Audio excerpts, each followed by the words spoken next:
ॐ लं नमस्ते गणपतये त्वमेव प्रत्यक्षं तत्त्वमसि त्वमेव केवलं कर्तासि त्वमेव केवलं धर्तासि त्वमेव केवलं हर्तासि त्वमेव सर्वं खल्विदं ब्रह्मासि त्वं साक्षादात्मासि नित्यम् ऋतं वच्मि सत्यं वच्मि अवत्वं माम् अववक्तारम् अवश्रोतारम् अवदातारम् अवधातारम् अवानोचानमवशिष्यम् अवपुरस्तात् अवदक्षिणात्तात् अवपश्चात्तात् अवोत्तरात्तात् अवचोर्ध्वात्तात् अवाधरात्तात् सर्वतो मां पाहि पाहि समन्तात् त्वं वाङ्मयस्त्वं चिन्मयः त्वमानन्दमयस्त्वं ब्रह्ममयः त्वं सच्चिदानन्दाद्वितीयोऽसि त्वं प्रत्यक्षं ब्रह्मासि त्वं ज्ञानमयो विज्ञानमयोऽसि सर्वं जगदिदं त्वत्तो जायते सर्वं जगदिदं त्वत्तस्तिष्ठति सर्वं जगदिदं त्वयि लयमेष्यति सर्वं जगदिदं त्वयि प्रत्येति त्वं भूमिरापो नलो निलो नभः त्वं चत्वारि वाक्पदानि त्वं गुणत्रयातीतः त्वं देहत्रयातीतः त्वं कालत्रयातीतः त्वं मूलाधारे स्थितोऽसि नित्यम् त्वं शक्तित्रयात्मकः त्वां योगिनो ध्यायन्ति नित्यम् त्वं ब्रह्मा त्वं विष्णुस्त्वं रुद्रस्त्वमिन्द्रस्त्वमग्निस्त्वं वायुस्त्वं सूर्यस्त्वं चन्द्रमास्त्वं ब्रह्मभूर्भुवः सुवरो गणादिं पूर्वमुच्चार्य वर्णादिं तदनन्तरम् अनुस्वारः परतरः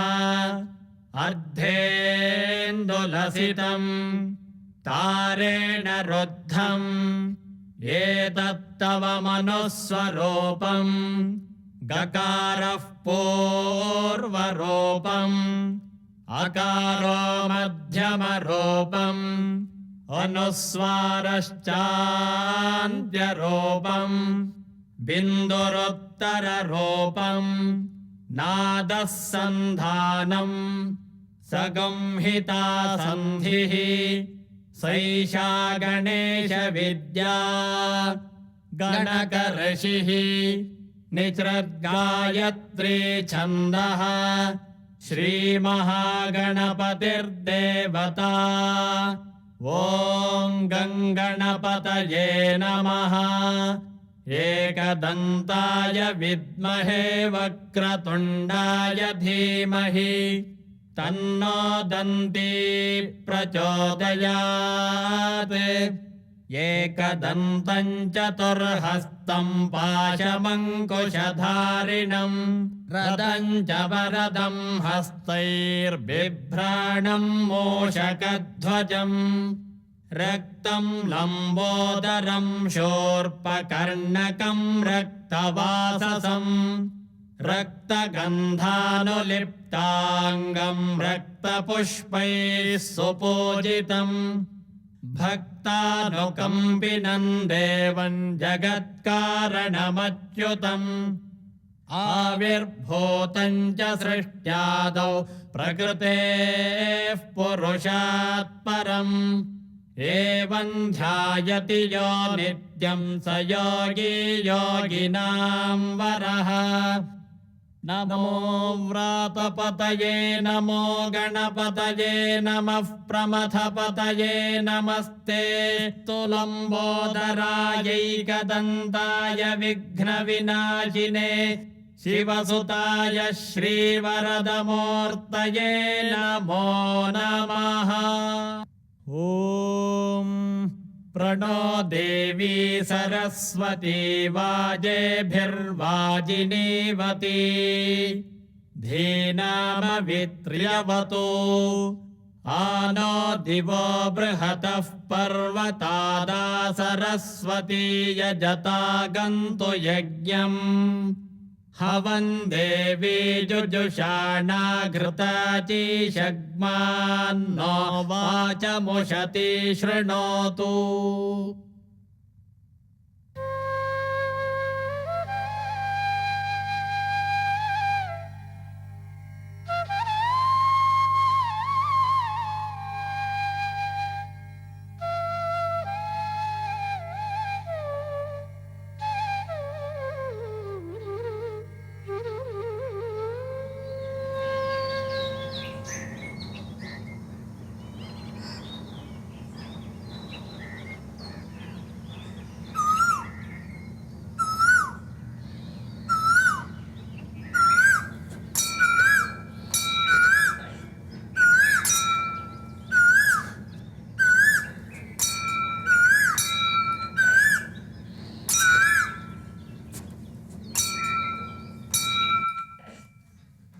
ॐ नमो भगवते रुद्राय ॐ नमस्ते रुद्रमन्यव उतोत इषवे नमः नमस्ते अस्तु धन्वने बाहुभ्यामुत ते नमः यात इषुः शिवतमा शिवं बभूव ते धनुः शिवाशरव्यायातवतया नो रुद्रमृडय याते रुद्रशिवा तनूरघोरा पापकाशिनी तया नस्तनुवाशन्तमया गिरिशन्ताभिचाकशीः यामिषुं गिरिशन्तहस्ते बिभर्ष्यस्तवे शिवाङ्गिरित्रतां कुरु माहि गुंसेः पुरुषं जगत् शिवेन वचसा त्वा गिरिशाच्छावदामसि यथा नः सर्वमिज्जगदयक्ष्मगुं सुमना असत् अध्यवोचदधिवक्ता प्रथमो दैव्योऽभिषक् अहीगश्च सर्वान् जम्भयन् सर्वाश्च यातु धान्यः असौ यस्ताम्रो अरुण उत बभ्रुः सुमङ्गलः ये चेमागुं रुद्रा अभितो दिक्षु श्रिताः सहस्रशो वैशागुं हेड ईमहे असौ यो वसर्पति नीलग्रीवो विलोहितः उतैनं गोपा अदृशन्नदृशन्नुदहार्यः उतैनं विश्वाभूतानि सदृष्टो मृडयातिनः नमो अस्तु नीलग्रीवाय सहस्राक्षाय मीढुषे अथो ये अस्य सत्त्वा नोहन्तेभ्यो करन्नमः प्रमुञ्च धन्वनस्त्वमुभयोरार्त्नियोर्ज्या याश्च ते हस्त इषवः पराता भगवो वप अवतत्यधनस्त्वगुं सहस्राक्षशतेषु धे निशीर्य शल्यानां मुखा शिवो नः सुमना भव विज्यन्धनः कपर्दिनो विशल्यो बाणवागुम् उत अनेशन्नस्येषव आभुरस्य निषङ्गथिः या ते हेतिर्मीढुष्टमहस्ते बभूवते धनुः तयास्मान् विश्वतस्त्वमयक्ष्मया परिभुज नमस्ते अस्त्वायुधायानातताय धृष्णवे उभाभ्यामुत ते नमो बाहुभ्यान्तव धन्वने परिते धन्वनो हेतिरस्मान् वृणक्तु विश्वतः अथो य इषुधिस्तवारे अस्मन्निधेहितम् शम्भवे नमः नमस्ते अस्तु भगवन् विश्वेश्वराय महादेवाय त्र्यम्बकाय त्रिपुरान्तकाय त्रिकालाग्निकालाय कालाग्निरुद्राय नीलकण्ठाय मृत्युञ्जयाय सर्वेश्वराय सदाशिवाय शङ्कराय श्रीमन्महादेवाय नमः नमो हिरण्यबाहवे सेनान्ये दिशाञ्च पतये नमो नमो वृक्षेभ्यो हरिकेशेभ्यः पशूनां पतये नमो नमः सस्पिञ्जराय त्विषीमते पथीना पतये नमो नमो बभ्रुषाय विव्याधिने नानाम् पतये नमो नमो हरिकेशायोपवीतिने पुष्टानां पतये नमो नमो भवस्य हेत्यै जगतां पतये नमो नमो रुद्राय तताविने क्षेत्राणां पतये नमो नमः सूताय हन्त्याय वनानां पतये नमो नमो रोहिताय स्थपतये वृक्षाणां पतये नमो नमो मन्त्रिणे वाणिजाय कक्षाणां पतये नमो नमो भुवन्तये वारिवस्कृतायौषधीनां पतये नमो नम उच्चैर्घोषाय क्रन्दयते पत्तीनां पतये नमो नमः कृत्स्नवीताय धावते सत्त्वनां पतये नमः नमः सहमानाय निव्याधिन आव्याधिनीनां पतये नमो नमः ककुभाय निषङ्गिणे स्तेनानां पतये नमो नमो निषङ्गिण इषुधिमते तस्कराणां पतये नमो नमो वञ्चते परिवञ्चते स्तायूनां पतये नमो नमो निचेरवे परिचरायारण्यानां पतये नमो नमः सृकारिभ्यो जिघागुंसद्भ्यो मुष्णतां पतये नमो नमोऽसिमद्भ्यो नक्तञ्चरद्भ्यः प्रकृन्तानां पतये नमो नम उष्णीषिणे गिरिचराय कुलुञ्चानां पतये नमो नम इषुमद्भ्यो धन्वाविभ्यश्च वो नमो नम आतन्वानेभ्यः प्रतिदधानेभ्यश्च वो नमो नम आयच्छद्भ्यो विसृजद्भ्यश्च वो नमो नमोऽस्यद्भ्यो विद्यद्भ्यश्च वो नमो नम आसीनेभ्यश्च यानेभ्यश्च वो नमो नमः स्वपद्भ्यो जाग्रद्भ्यश्च वो नमो नमस्तिष्ठद्भ्यो धावद्भ्यश्च वो नमो नमः सभाभ्यः सभापतिभ्यश्च वो नमो नमो अश्वेभ्योऽश्वपतिभ्यश्च वो नमः नम आव्याधिनेभ्यो विविध्यन्तेभ्यश्च वो नमो नम उगणाभ्यस्त्रगं हतेभ्यश्च वो नमो नमो गृत्सेभ्यो गृत्सपतिभ्यश्च वो नमो नमो व्रातेभ्यो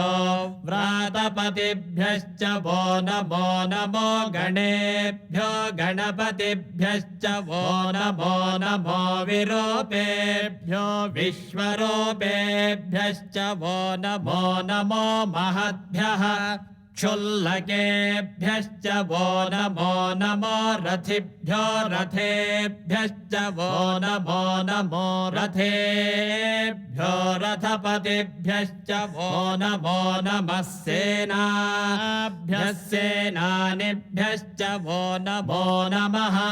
क्षत्रभ्यः सङ्ग्रहेतृभ्यश्च वो नमो नमस्तक्षभ्यो रथकारेभ्यश्च वो नमो नमः कुलालेभ्यः कर्मारेभ्यश्च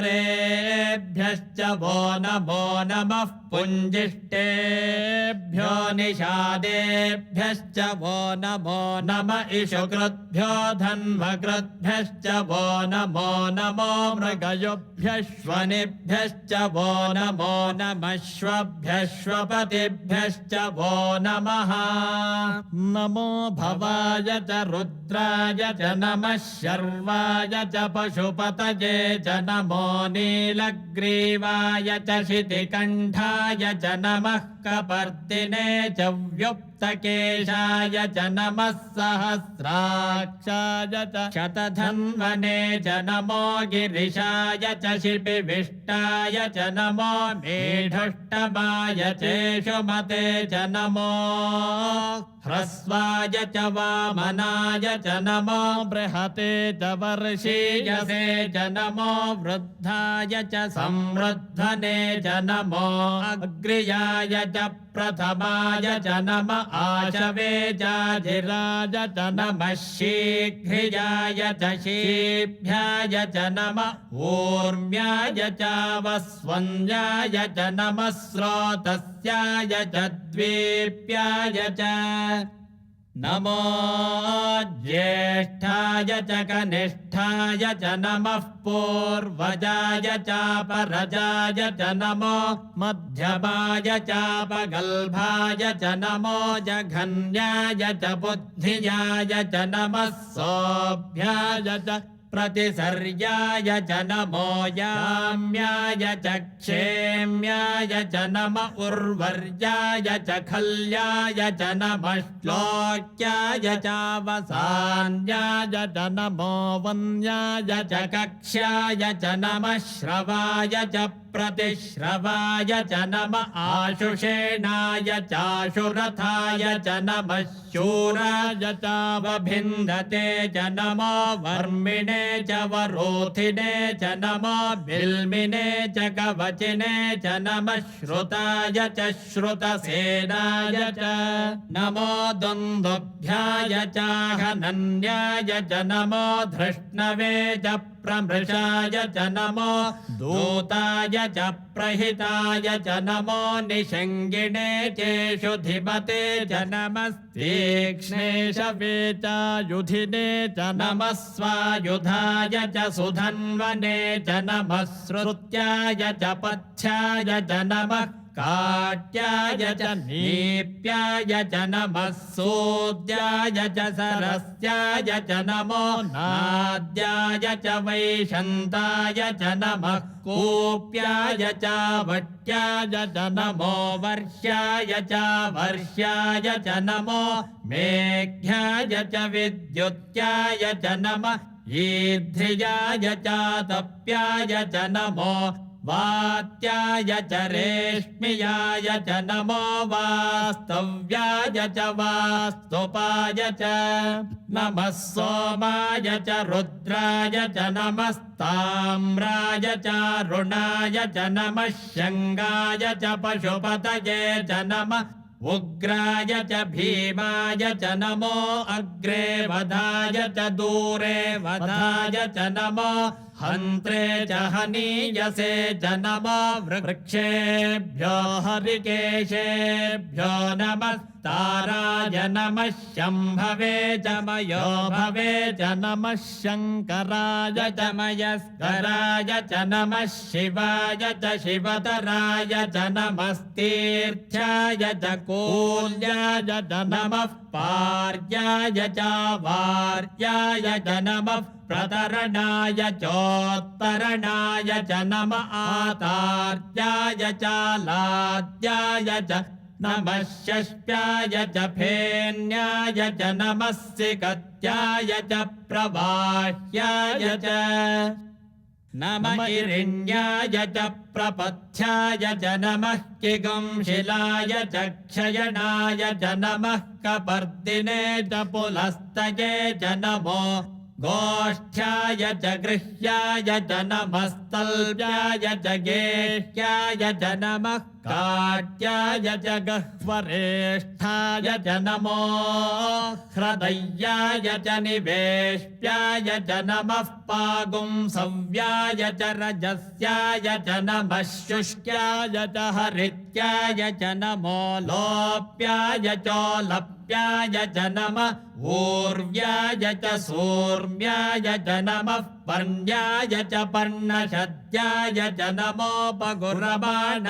च भिघ्नते च नमः आखिदते च प्रखिदते च नमो वह्किरिकेभ्यो देवानागुं हृदयेभ्यो नमो विक्षीणकेभ्यो नमो विचिन्वत्केभ्यो नमः आनिर्हतेभ्यो नमः आमीवत्केभ्यः द्रापे अन्धसस्पते दरिद्रन्नीललोहित येषां पुरुषाणामेषां पशूनां माभेर्मा रोमो येषां किञ्चनाममत् याते रुद्रशिवा तनोः शिवा विश्वाह भेषजी शिवा रुद्रस्य भेषजीतया नो मृडजीवसे इमागुं रुद्राय तवसे कपर्दिने क्षयद्वीराय प्रभरामहे मतिम् यथा नश्यमसद्विपदे चतुष्पदे विश्वं पुष्टं ग्रामे अस्मिन्ननातुरम् मृडानो रुद्रोतनो मयस्कृधि क्षयद्वीराय नमसा विधेमते यच्छञ्च योश्च मनुरायते पिता तदश्याम तव रुद्रप्रणीतौ मानो महान्तमुत मानो अर्भकं मान उक्षन्तमुत मान उक्षितम् मानो वधेः पितरं मोत मातरं प्रियामानस्तनुवो रुद्ररीरिषः मानस्तोकेतनये मान आयुषि मानो गोषु मानो अश्वेषु रीरिषः वीरान्मानो रुद्रभामितो वधीर्हविष्मन्तो नमसा विधेमते आरात्ते गोघ्न उत पूरुषघ्ने क्षयद्वीराय सुम्नमस्मेते अस्तु रक्षा च नो अधि च देव ब्रूह्यथा च नः शर्म यच्छद्विबर्हाः तो हि श्रुतं गर्तसदञ्जुवानं मृगन्न भीममुपहत्नुमुग्रम् मृडाचरित्रे रुद्रस्तवानो हन्यन्ते अस्मन्निव पन्तु सेनाः परिणो रुद्रस्य हेतिर्वृणक्तु परित्वेषस्य दुर्मतिरघायोः अवस्थिरा मघवद्भ्यस्तनुष्वमीढ्वस्तोकायतनयाय मृडय मेढुष्टमशिवतमशिवो नः सुमना भव परमे वृक्ष आयुधं निधाय कृत्तिं वसान आचर पिनाकं बिभ्रदागहि विकिरिद विलोहित नमस्ते अस्तु भगवः यास्ते सहस्रगुं हेतयोऽन्यमस्मन्निवपन्तु ताः सहस्राणि सहस्रधा बाहुवोस्तव हेतयः तासामीशानो भगवः पराचीनामुखाकृधि सहस्राणि सहस्रशो ये रुद्रा अधिभूम्या तेषागुं सहस्रयोजने वधन्वानि तन्मसि अस्मिन्महत्यर्णवेऽन्तरिक्षे भवाधि नीलग्रीवाश्चितिकण्ठाः शर्वा अधः क्षमाचराः नीलग्रीवाश्चितिकण्ठादिवगुं रुद्रा उपश्रिताः ये वृक्षेषु सस्पिञ्जरा नीलग्रीवा विलोहिताः ये भूतानामधिपतयो विशिखासः कपर्दिनः ये अन्नेषु विविध्यन्ति पात्रेषु पिबतो जनान् ये पथां पथि रक्षय ऐलभृदा यव्युधः ये तीर्थानि प्रचरन्ति सृकावन्तो निषङ्गिणः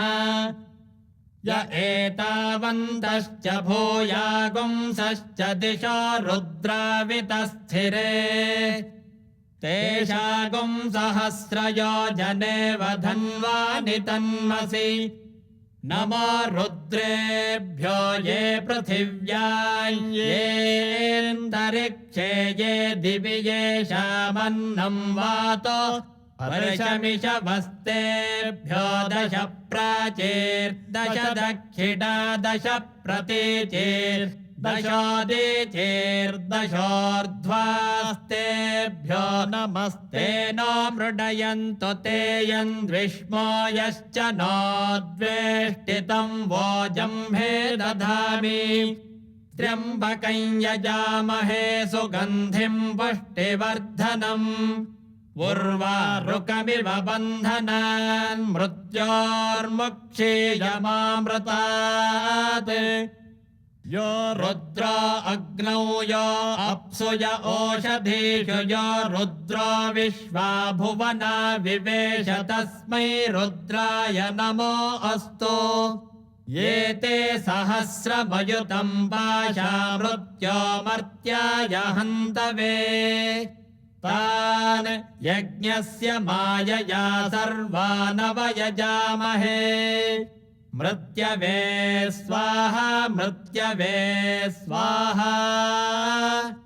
ॐ नमो भगवते रुद्राय विष्णवे मृत्युर्मे पाहि प्राणानां ग्रन्थिरसि रुद्रो मा विशान्तकः तेनान्नेनाप्यायस्व नमो रुद्राय विष्णवे मृत्युर्मे पाहि सदाशिवो ॐ अग्नाविष्णो सजोषसे मा वर्धन्तु वाङ्गिरः द्युम्नैर्वाजेभिरागतम् वाजश्च मे प्रसवश्च मे प्रयतिश्च मे प्रसितिश्च मे धीतिश्च मे क्रतुश्च मे स्वरश्च मे श्लोकश्च मे श्रावश्च मे श्रुतिश्च मे ज्योतिश्च मे सुवश्च मे प्राणश्च मे पानश्च मे व्यानश्च मे सुश्च मे चित्तं च म आधीतं च मे वाक्च मे मनश्च मे चक्षुश्च मे श्रोत्रं च मे दक्षश्च मे बलं च म ओजश्च मे सहश्च म आयुश्च मे जरा च म आत्मा च मे तनोश्च मे शर्म च मे वर्म च मेऽङ्गानि च मे स्थानि च मे परोगंसि च मे शरीराणि च मे यैष्ठ्यं च आधिपत्यं च मे मन्युश्च मे भामश्च मे मश्च मे म्हश्च मे जेमा च मे महिमा च मे वरिमा च मे प्रथिमा च मे वर्ष्मा च मे द्राघुया च मे वृद्धं च मे वृद्धिश्च मे सत्यं च मे श्रद्धा च मे जगच्च मे धनं च मे वशश्च मे त्विषिश्च मे क्रीडा च मे मोदश्च मे जातं च मे जनिष्यमाणं च मे सोक्तं च मे सुकृतं च मे वित्तं च मे वेद्यं च मे भूतं च मे भविष्यच्च मे सुगं च मे सुपथं च मरुद्धं च मरुद्धिश्च मे क्लृप्तं च मे क्लृप्तिश्च मे मतिश्च मे सुमतिश्च मे शञ्च मे मयश्च मे प्रियञ्च मे नु कामश्च मे कामश्च मे सौमनसश्च मे भद्रञ्च मे श्रेयश्च मे वस्यश्च मे यशश्च मे भगश्च मे द्रविणञ्च मे यन्ता च मे धर्ता च मे क्षेमश्च मे धृतिश्च मे विश्वं च मे महश्च मे संविच्च मे ज्ञात्रं च मे सूश्च मे प्रसोश्च मे सीरं च मे लयश्च मरुतं च मे मृतं च मे यक्ष्मं च मे नामयच्च मे जीवातुश्च मे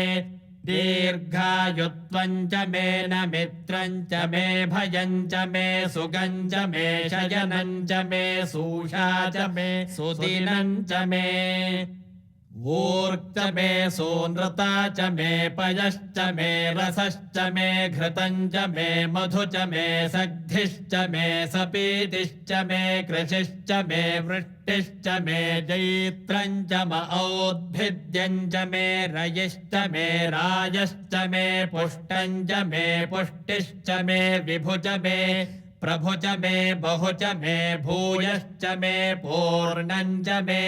पूर्णतरं च मे क्षितिश्च मे कूयवाश्च मेऽन्नं च मे क्षुच्च मे व्रीहयश्च मे यवाश्च मे माशाश्च मे तिलाश्च मे मुद्गाश्च मे खल्वाश्च मे गोधूमाश्च मे मसुराश्च मे प्रियङ्गवश्च मे नवश्च मे श्यामागाश्च मे नीवाराश्च मे अश्मा च मे मृत्तिका च मे गिरयश्च मे पर्वताश्च मे सिकताश्च मे वनस्पतयश्च मे हिरण्यं च मे यश्च मे सीसं च मे त्रपुश्च मे श्यामं च मे लोहं च मेऽग्निश्च म आपश्च मे वीरुधश्च म ओषधयश्च मे कृष्टपत्यं च मे ग्राम्याश्च मे पशव आरण्याश्च यज्ञेन कल्पन्ताम् वित्तं च मे वित्तिश्च मे भूतं च मे भूतिश्च मे वसु च मे वसतिश्च मे कर्म च मे शक्तिश्च मेऽर्थश्च म एमश्च म इतिश्च मे गतिश्च मे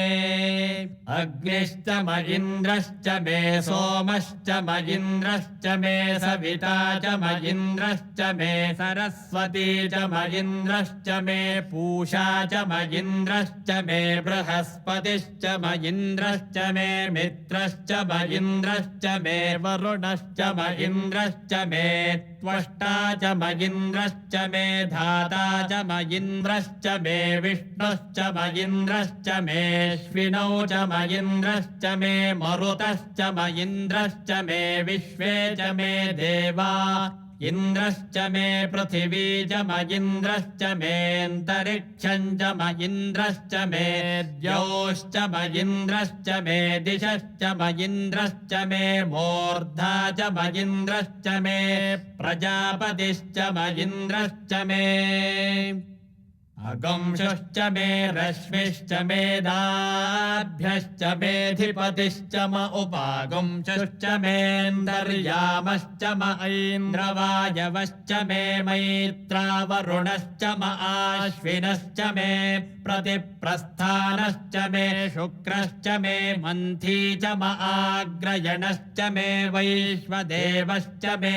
ध्रुवश्च मे वैश्वानरश्च म ऋतुग्रहाश्च मे दिग्राह्याश्च म ऐन्द्राग्नश्च मे वैश्वदेवश्च मे मरुत्वतीयाश्च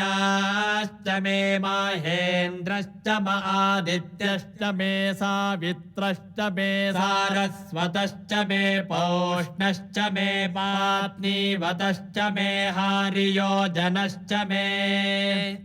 युध्मश्च मे बर्हिश्च मे वेदिश्च मे धिष्णियाश्च मे सृजश्च मे जमसाश्च मे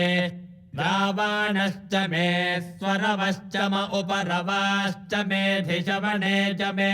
द्रोणकलशश्च मे वायव्यानि च मे पूतभृच्च म आधवनीयश्च म आग्नेध्रम् च मे हविर्धानम् च मे गृहाश्च मे सदश्च मे पुरोडाशाश्च मे पचताश्च मे बभृथश्च मे स्वगाकारश्च मे अग्निश्च मे घर्मश्च मेऽर्कश्च मे सूर्यश्च मे प्राणश्च मेऽश्वमेधश्च मे पृथिवी च मे दितिश्च मे द्यौश्च मे शक्वरीरङ्गुलयो दिशश्च मे यज्ञेन कल्पन्तामृक् च मे साम च मे स्तोमश्च मे यजुश्च मे दीक्षा च मे तपश्च म ऋतुश्च मे व्रतम् च मे होरात्रयोर्वृष्ट्या बृहद्रथन्तरे च मे यज्ञेन कल्पेताम् गर्भाश्च मे वत्साश्च मे त्र्यविश्च मे त्र्यवीच मे दित्यवाच्च मे दित्यौही च मे पञ्चाविश्च मे पञ्चावीच मे त्रिवत्सश्च मे त्रिवत्सा च मे तुर्यवाच्च मे तुर्यौही च मे पष्ठवाच्च मे पष्ठौही च म उक्षा च मे वशा च मर्षभश्च मे वेहच्च मे नड्वा च मे धेनुश्च म आयुर्यज्ञेन कल्पताम् प्राणो यज्ञेन कल्पताम् अपानो यज्ञेन कल्पताम् व्यानो यज्ञेन कल्पताम् चक्षुर्यज्ञेन कल्पताम् श्रोत्रम् यज्ञेन कल्पताम् मनो यज्ञेन कल्पताम् वाग्यज्ञेन कल्पताम् आत्मा यज्ञेन कल्पताम् यज्ञो यज्ञेन कल्पताम् एका च मे तिस्रश्च मे पञ्च च मे सप्त च मे नव च म एकादश च मे त्रयोदश च मे पञ्चदश च मे सप्तदश च मे नवदश च म एकविंशतिश्च मे त्रयोविंशतिश्च मे पञ्चविंशतिश्च मे सप्तविंशतिश्च मे नवविंशतिश्च म एकत्रिंशच्च मे त्रयस्त्रिंशच्च मे चतस्रश्च मेऽष्टौ च मे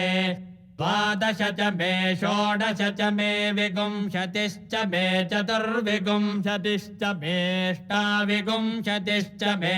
द्वात्रिंशच्च मे षट्त्रिंशच्च मे चत्वारिंशच्च मे चतुश्चत्वारिंशच्च मेऽष्टाचत्वारिंशच्च मे वाजश्च प्रसवश्चापिजश्च क्रतुश्च सुवश्च मूर्धा च व्यष्णियश्चान्त्यायनश्चान्त्यश्च भौवनश्च भुवनश्चाधिपतिश्च इडा देवहोर्मनुर्यज्ञनेर्बृहस्पतिरुक्था मदानि शगुंसि षद्विश्वे देवाः सोक्तवाचः पृथिवीमातर्मामाहि गुंसेर्मधुमनिष्ये मधुजनिष्ये मधुवक्ष्यामि मधुवदिष्यामि मधुमतीम् देवेभ्यो वाचमुद्यासगुं शुश्रूषेण्याम् मनुष्येभ्यस्तम्मा देवा अवन्तु शोभायै पितरो नुमदन्तु ॐ शान्तिः शान्तिः शान्तिः।